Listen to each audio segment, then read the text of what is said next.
the current state of the leading infidelity hypotheses? Well, I mean, I guess we've got time to get into it, but it is a bit of a long story.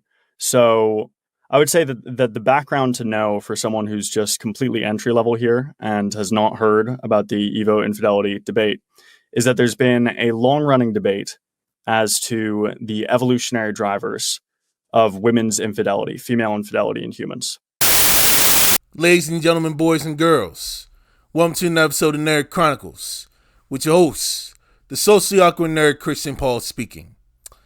And ladies and gentlemen, in lieu and in mourning of the breakup of Marvin Gaines and Angelica Camacho, okay, over the cheating that's been done by Angie with her new construction worker boo, okay, I wanted to take the time to dig into research as to why are more women cheating as of recently than ever before. And I have found an article coming from Marie Claire, Australia, actually as she signed that claim, with some actual statistical knowledge and scholastic research knowledge that actually backs up the findings based on that particular article. So ladies and gentlemen, let's go buckle up because literally it's about to become a juicy ride. Want to know the number one reason why women cheat? According to experts, it's because they no longer feel in love with their partner. Interestingly, however, this diminishment of love often coincides with noticing and getting noticed by another man of perceived higher value. You see, according to evolutionary psychology, the real reason women cheat is to monkey branch to a superior partner. When a woman has an opportunity at a superior mate, her feelings for her current partner quickly dissolve. So if you want to prevent your wife or girlfriend from cheating, you don't need to focus on improving the relationship. You need to focus on improving yourself. So ladies and gentlemen, all right, we have this article coming out of Marie Claire, Australia, written by Alexander English, titled "Why Women Are Having More Affairs Than Ever Before," in which he says it's official, the infidelity gap is closed, with women now cheating on their partners at the same rate as men, but the reasons behind the transgression are entirely different, and we understand that the names have been changed to protect the identities of those that partook in the article that actually have cheated on their boyfriends or husbands. And I'm not going to actually go through all this article because there's going to be a special link that I do want to focus on. We have one woman actually cheated on a partner, had no guilt, you know what I mean? Definitely did okay, and I actually broke up with her boyfriend at one time. Actually just went on with the same relationship with the dude that she was seeing. Broke up with him, cheated with another partner. It's full on ratchet, okay? And I know a lot of women actually cheat for various reasons, and it can vary from woman to woman to woman. It is insane down to the core. So there's this part that I do want to focus on, in which the research was done that's cited by wildly popular psychotherapist and author S. Perel. Between 1990 and 2017, there was a 40% jump in the number of women having affairs, and last year, a study found that they will achieve infidelity parity. Chaos is finest. You know what I'm saying? So they scroll down. Wednesday Martin basically says that women are wired for sexual variety, novelty, and adventure. Women cheat in every society, even in ones where they are put to death for it. It's time that we accept that. How I feel about personally stepping out on long-term partner is a regular feature of female sexual behavior, not just male sexual behavior. Correct. Cheating is cheating regardless. You know what I'm saying? Cheating is part of dishonesty if you don't discuss all these things thoroughly with your partner. You feel me? And the partner agrees with it. All right? So I will give him that. So yes, the reasons of women cheat has been understated, as they know. Now, this is the study I do want to focus on, the 2024 study, right? That's published in the Journal of Evolution and Human Behavior, in which researchers have surveyed 254 heterosexual men and women from across the world who are currently or previously engaged in an affair with the precise mission to find out why women were cheating. And the findings were very interesting to point out. 1 second.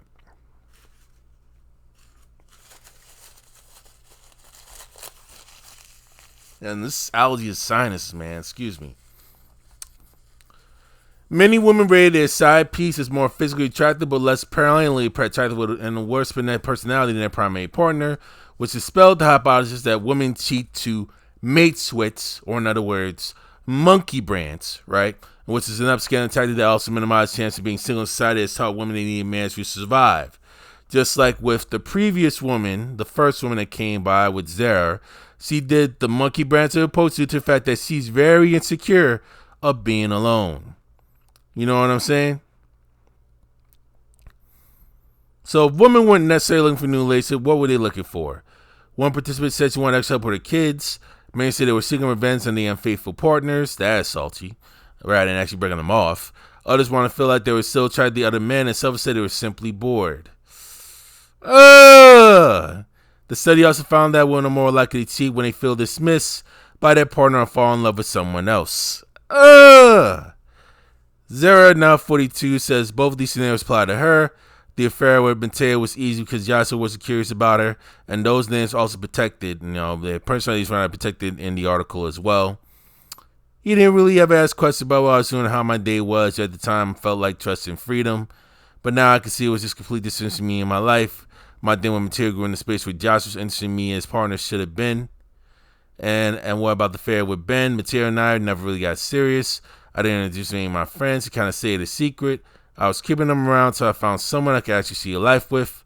I was too scared to be single, and when I fell in love with Ben, I was too much of a baby in it with Mateo. Immaturity and insecurity. And another reason why affairs do happen, it stems from the mental and household load women typically carry when they become mothers.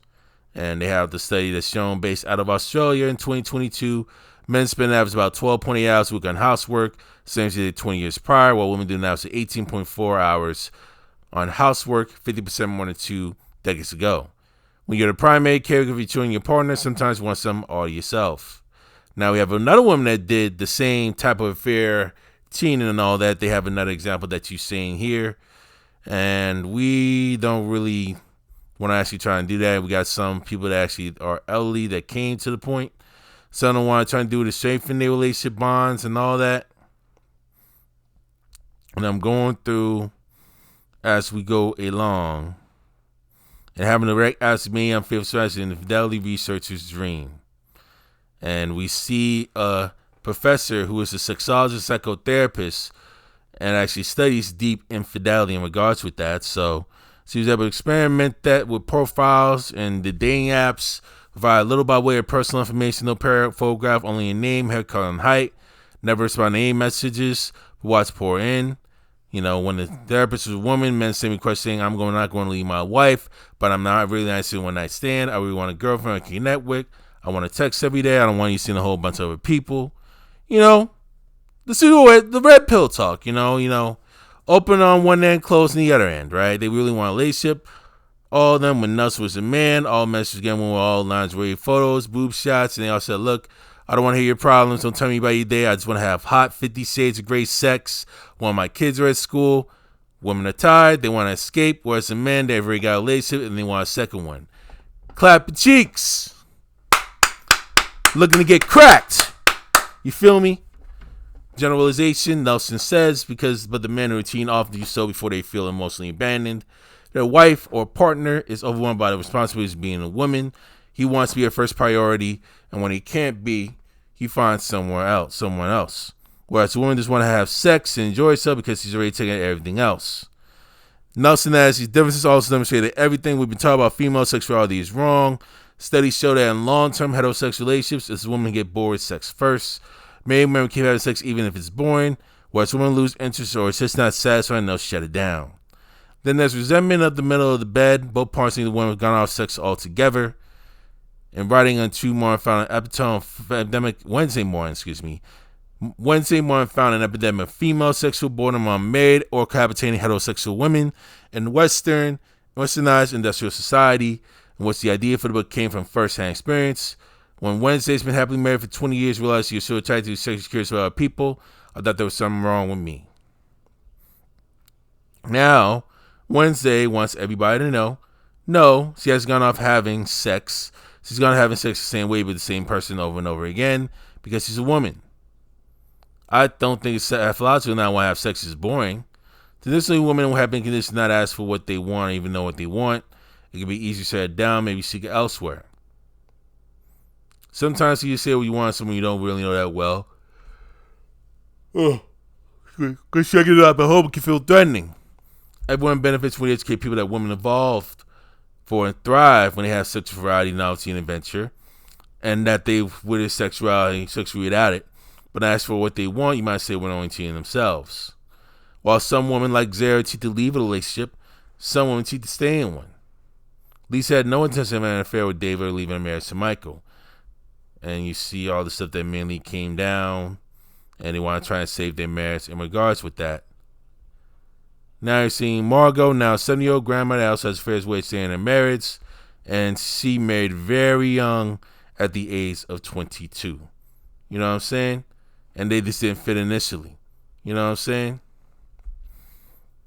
Homeboys working so much, and she was home with the children, and we weren't growing together. That is a big part. And similarly happened with Myron Gaines as well, you know. Like with this gentleman here, Myron provided for Angie and, you know, did everything he can financially, led with the cheese. But the connection and the strong bonding and the personality just wasn't really strong enough for Angie, unfortunately, which led Angie to, unfortunately, cheat. And it is a shame. You know what I'm saying? Now, Margot ended up meeting and fell in love with Paul when she was 40, that she confessed the truth to her husband. You know what I'm saying?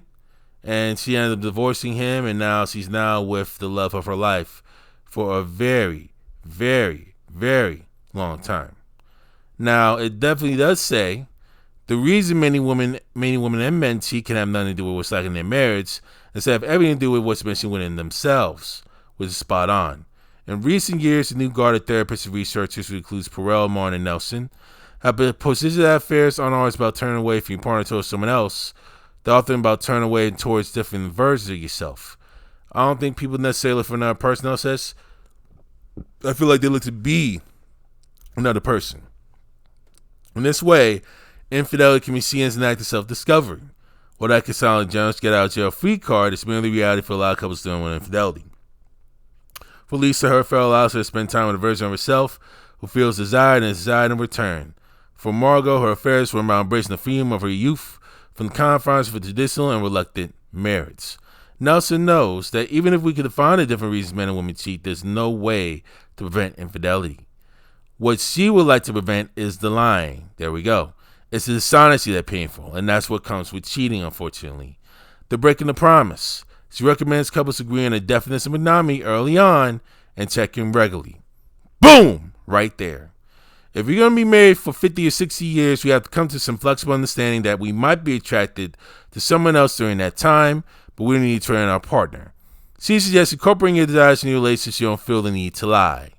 It's about safe destabilization. Do you want to go on a sex club together? Do you want to talk about a threesome? You can say, I don't want to lie, I don't want to cheat, I don't want to get divorced. I like to stay with you and explore these things together. And the key word is together. She says, then there's only one version of yourself that turns towards your true self.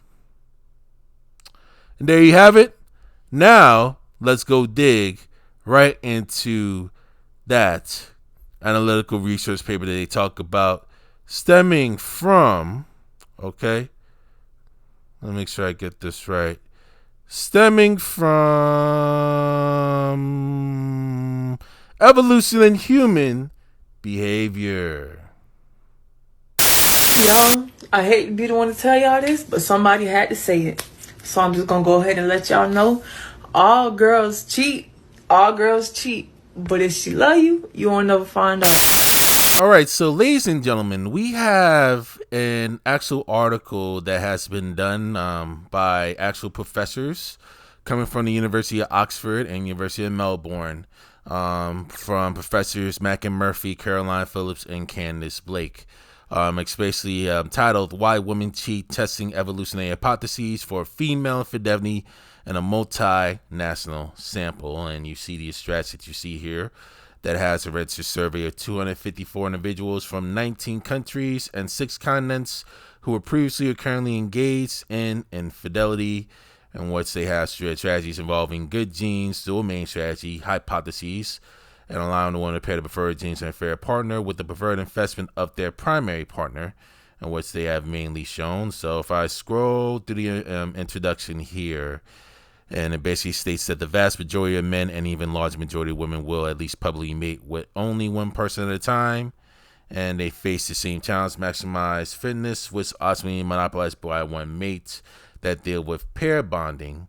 And I don't really need to actually just dig further deep into detail to start off. I want to focus on the first table that they have in regards with the graph, in which they show an overview of hypotheses explaining female infidelity, mate switching, and dual mating excluded, right? So these are the hypotheses that have basically been lifted, and you see some of the sources that have over the years, that have been shown over the years, right? So one hypothesis is backup mating, and they show the description in regards to that, in which women engage in infidelity to ensure against mate loss or their primary mate's possible infertility. So they mainly doing and they basically doing monkey branch, in other words, that mainly the red pill gurus like to mainly talk about. And they have an example shown on the right. Infertility in couples is remarkably widespread, and lack of the mate can be costly for women. You see the sources that are actually right next to it below. Next is immediate benefits. Women engage in infidelity for instant social benefits, definitely for status and protection. Another form of monkey branching, with women, even though it's committed relationships, sometimes trade sex for resources. Another is for information acquisition. Women engage in infidelity to better understand their own mate value or learn main relevant skills through practice. And you have improving self-esteem, attaining positive information about one's own mate value, and clarifying mate preferences will receive benefits of infidelity by women in the surveys. Fourth is multiple investors. Women engage in infidelity to obtain resources from multiple mates. And you see another example definitely on the right. Fifth reason, offspring heterogeneity. Women engage in infidelity to diversify their offspring, right? Mathematical modeling predicting female multiple mating to benefit from genetic bed hedging in unpredictable environments, coming from Yusol 2001. 6 is paternity confusion.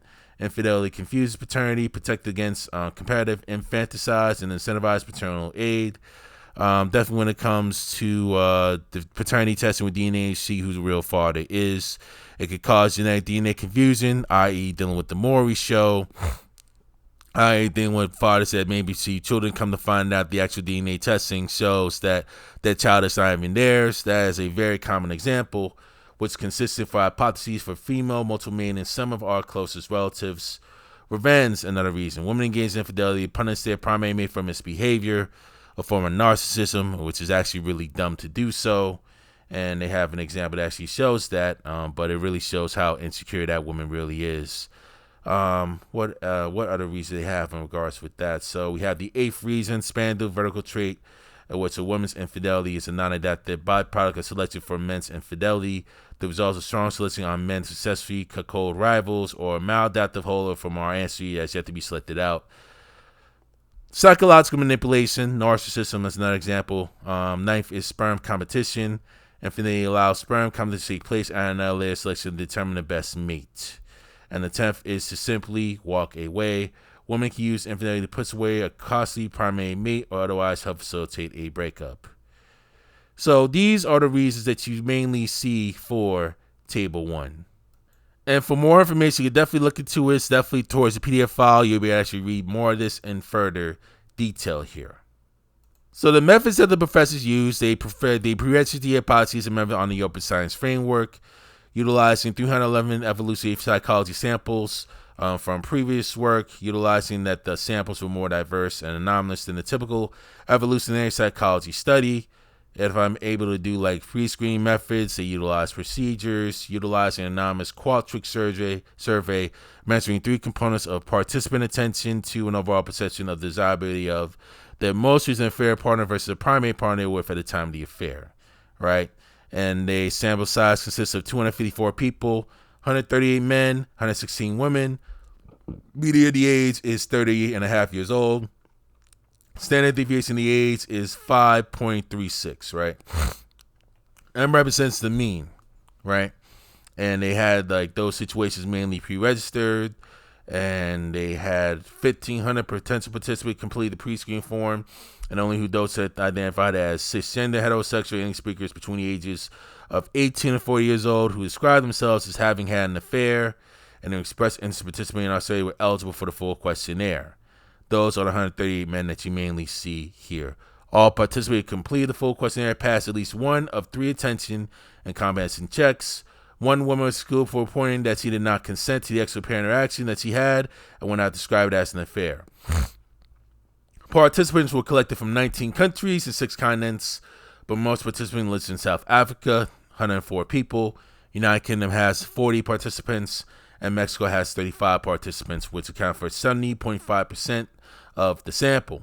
While this made the sample more representative slice of species than, say, a sample of American undergraduates, it's likely that the biases influencing the subject are not universal and should be extrapolated with caution. Translation: very small sample size. You don't want to actually jump the gun way too soon. It's a very minute sample size that has been experimented. 4 scales have been used to measure the components of participants' desire for primary and affair partners. And they have the modified version. They have the 3-part internal attraction scale measuring physical attraction, personal attraction, and parental attraction, even when 5 7-point Likert terms. And they have the Chronobots range that they mainly describe. I don't have to really go through word for word on this stuff. This is the data analysis is mainly used. They use a lot of the ANOVA metrics in regards to women's rating that they mainly shown, and they check the analysis that's there. And these are the results that they mainly have shown. You see table 2.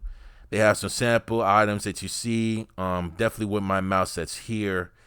Y'all see all of the reactions that they have mainly shown.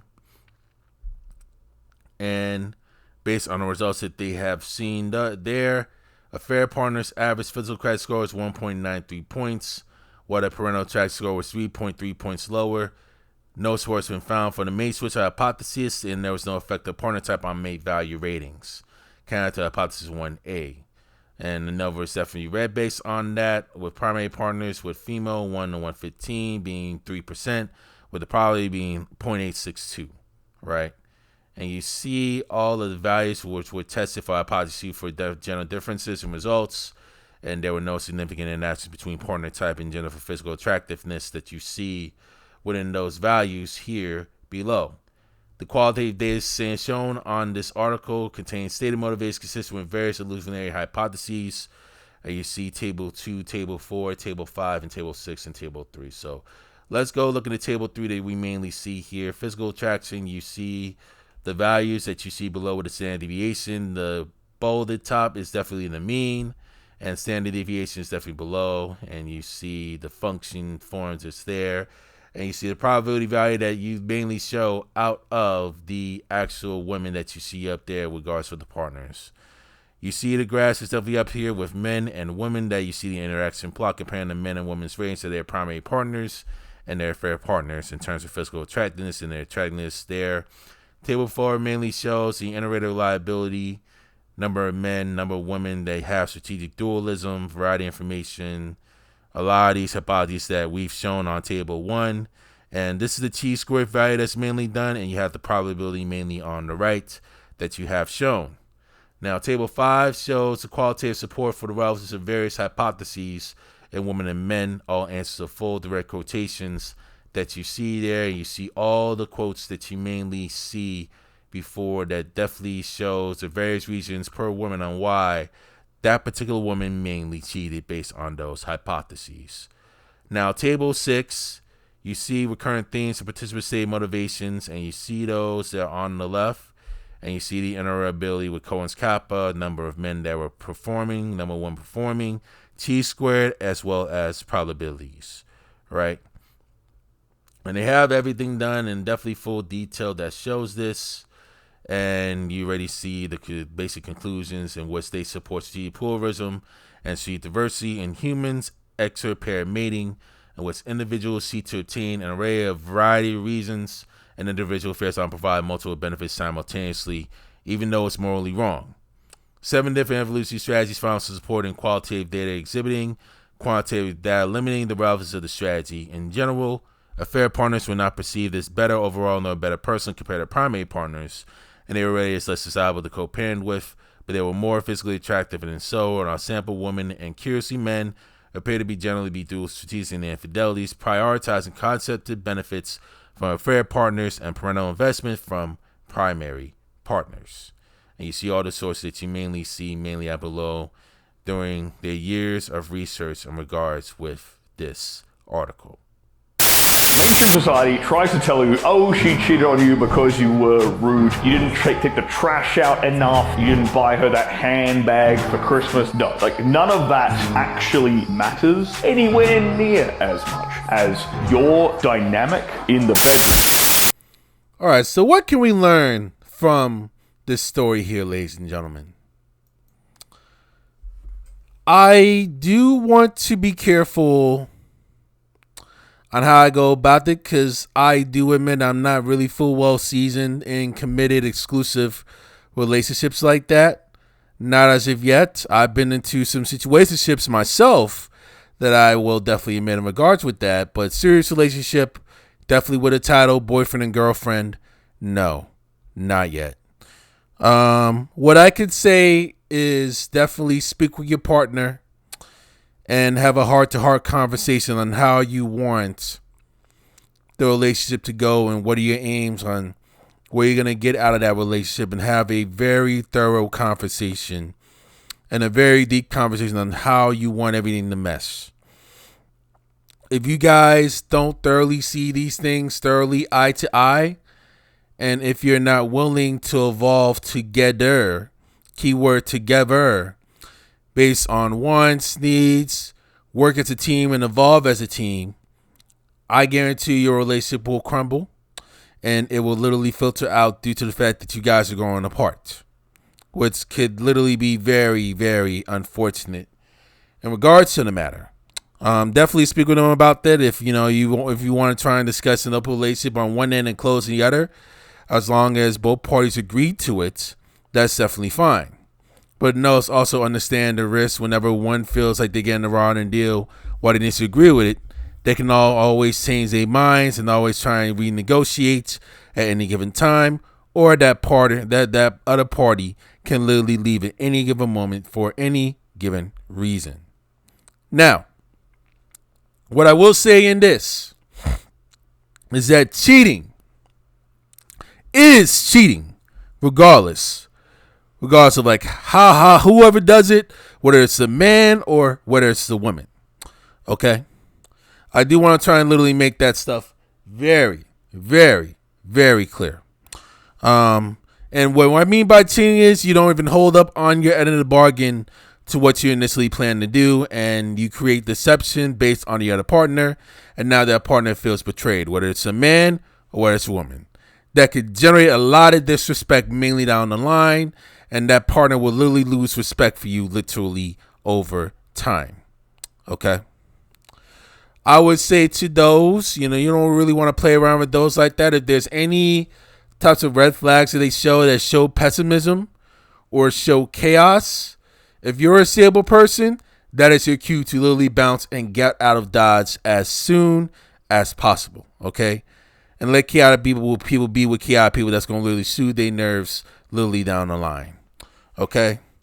So I can understand why some of these folks still want to experiment, because it's mainly not really about the person they get bored with. It's mainly a lot of people that do cheat. They do want to experiment on themselves more. And I just thoroughly honestly wish that they would have handled the situation in a much more mature and a much more honest manner, and not fully commit to a heavy serious relationship if they really hadn't fully figured themselves out to nearly about 85 to 90% out. Because yes, even though you've done all this stuff before, you're not going to know everything you want. You're still not going to fully understand what you want. But at the very least, if most of the stuff definitely apply, most of the stuff is actually soothes you, and basically, if you already had all these experiences mainly down packed, and you've basically learned from some of the stuff that you're mainly doing, ain't nothing wrong settling down, and nothing wrong with building, and nothing wrong with creating a family. It all depends on that particular person. But if you can't just really stay off that stuff, if you can't really just let go and you want to try and dip and dab and taste every single person, man or woman, you know what I'm saying? Maybe a serious relationship, definitely with a child, or even a marriage, or even a boyfriend and girlfriend title is just not right for you. You know what I'm saying? There's always somebody for everybody, to literally sum this up. And hopefully you'll be able to actually try and learn from these statistics and learn from this article. And hopefully you'll be able to try and apply it not only to your social life, but also trying to help improve things and actually be open-minded and also be open in communication with your partner on what you truly want, with the hope that he listens or she listens and they thoroughly understand your point.